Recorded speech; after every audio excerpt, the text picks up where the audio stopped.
اندھیری پہاڑیوں کے درمیان زمین کے آخری کنارے پر ایک دیوار کھڑی ہے اور لوہے اور تانبے سے بنی، صدیوں سے خاموش، مگر اس کے پیچھے ایسے لوگ جن کی تعداد، جن کی قوت، جن کا فساد۔ کیا وہ دیوار آج بھی موجود ہے؟ ذوالقرنین کون تھے؟ ذوالقرنین اور یاجوج ماجوج کا ذکر قرآن کریم میں واضح طور پر موجود ہے۔ یہ کوئی داستان نہیں ہے، یہ کوئی اساطیری کہانی نہیں، یہ ایک یقینی تاریخی اور ایمانی حقیقت ہے جسے ہر مسلمان جاننا چاہتا ہے۔ یہ موضوع اس لیے اہم ہے کیونکہ یہ سیدھا قرآن سے جڑا ہے، اس کا تعلق قیامت کی بڑی نشانیوں سے ہے، اور یہ ہمیں اسلامی تاریخ کے ایک عظیم، نیک اور عدل والے حکمران سے ملواتا ہے، ذوالقرنین علیہ السلام۔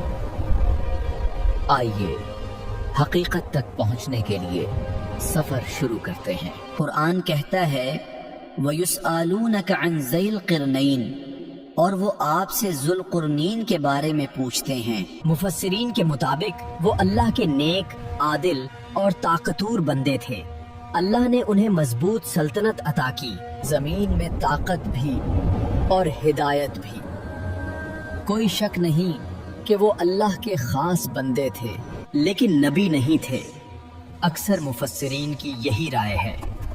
انہوں نے مشرق اور مغرب تک سفر کیے، ظالموں کے خلاف عدل قائم کیا، کمزوروں کی مدد کی، اور اللہ کی زمین پر اللہ کا نظام پھیلایا۔ مگر ان کی زندگی کے سب سے بڑے واقعے کا آغاز ہوا جب وہ ایک ایسی قوم کے پاس پہنچے جو روزانہ فساد میں مبتلا تھی، اور ان کے سامنے نام پہلی بار سنا گیا، یاجوج اور ماجوج۔ وہ قوم ذوالقرنین سے کہتی ہے اِنَّ یاجوج وماجوج مفسدون فی الارض، یاجوج ماجوج زمین میں بڑا فساد مچاتے ہیں۔ مفسرین بیان کرتے ہیں یہ دو قبائل ہیں آدم علیہ السلام کی اولاد سے، ان کی تعداد بہت زیادہ ہے، ان میں طاقت ہے، اور ان کا زمین پر نکل آنا قیامت کی بڑی نشانی ہے۔ اس زمانے میں وہ پہاڑوں کے پیچھے آباد تھے، مگر کمزور قوموں پر حملے کرتے، ان کی زمینیں برباد کرتے، کھیت اجاڑ دیتے اور ہر طرف تباہی مچا دیتے۔ وہ لوگ بے بس تھے۔ وہ ذوالقرنین کی طرف امید سے دیکھنے لگے۔ انہوں نے کہا کیا آپ ہمارے اور یاجوج ماجوج کے درمیان ایک رکاوٹ بنا دیں؟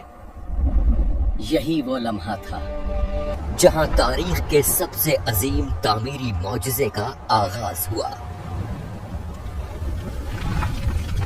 ذوالقرنین نے انکار نہیں کیا، مگر شرط رکھی جو طاقت اللہ نے دی ہے وہ کافی ہے، تم میری مدد کرو، میں مضبوط دیوار بنا دوں گا۔ یہ کوئی عام دیوار نہیں تھی۔ پہلے بڑی بڑی لوہے کی سلیں لائی گئیں، وادی کو بھر دیا گیا، دو پہاڑوں کے درمیان جگہ بند کر دی گئی، پھر جھگ جلائی گئی، لوہے کو گرم کیا گیا یہاں تک کہ وہ آگ کی طرح سرخ ہو گیا۔ آتونی افرسغ علیہ قطرہ، پھر ذوالقرنین نے حکم دیا آتونی افرسغ یعنی مجھے پگھلا ہوا تانبا لاؤ تاکہ میں اس پر انڈیل دوں۔ جب تانبا پگھل کر لوہے کے اندر اترا تو ایک ایسی دیوار وجود میں آئی جسے نہ کاٹا جا سکتا تھا، نہ چڑھ کر پار کیا جا سکتا تھا۔ یہ دنیا کی تاریخ کا سب سے مضبوط دفاعی ڈھانچہ تھا۔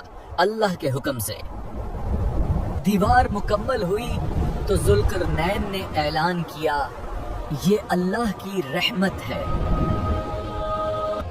یاجوج ماجوج اس میں قید ہو گئے،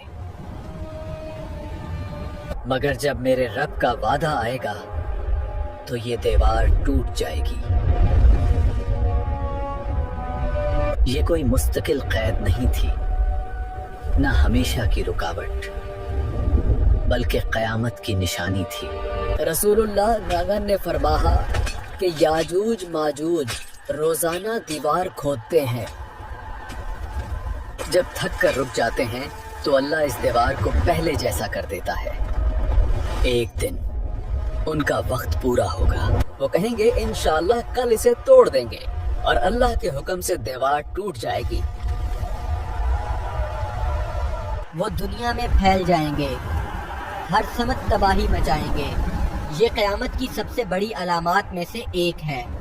حدیثوں میں آتا ہے جب یاجوج ماجوج نکلیں گے تو وہ پہاڑوں سے نیچے اتریں گے۔ ان کی تعداد اتنی زیادہ ہوگی کہ ایک گروہ گزرے گا تو کہے گا یہاں کبھی پانی تھا۔ پانی پینے کی رفتار اتنی تیز ہوگی کہ دریا بھی خالی نظر آئیں گے، زمین چیخ اٹھے گی، لوگ گھبرا جائیں گے۔ ایسے میں اللہ ان پر ایک بیماری، ایک کیڑا مسلط کرے گا اور وہ سب ایک ہی رات میں مر جائیں گے۔ یہ اللہ کی قدرت کا سب سے واضح مظاہرہ ہوگا۔ ذوالقرنین کی کہانی ہمیں 3 بڑے سبق دیتی ہے۔ پہلا سبق، طاقت اور اقتدار اللہ کی نعمت ہے۔ دوسرا سبق، اللہ کی نشانیوں پر ایمان رکھنا ضروری ہے۔ یاجوج ماجوج کوئی افسانہ نہیں، قرآنی حقیقت ہے۔ ان کا خروج قیامت کی نشانی ہے۔ تیسرا سبق، دنیا فانی ہے۔ سب نظام، سب طاقت، سب قومیں اللہ کے حکم کے تابع ہیں۔ آج کے انسان کو چاہیے کہ وہ عاجزی اختیار کرے اور اپنے رب کی طرف رجوع کرے۔ اگر ہم قرآن کی تعلیمات پر چلیں اور عدل و رحم کا راستہ اختیار کریں تو اللہ کی رحمت ہمارے درمیان نازل ہوتی ہے۔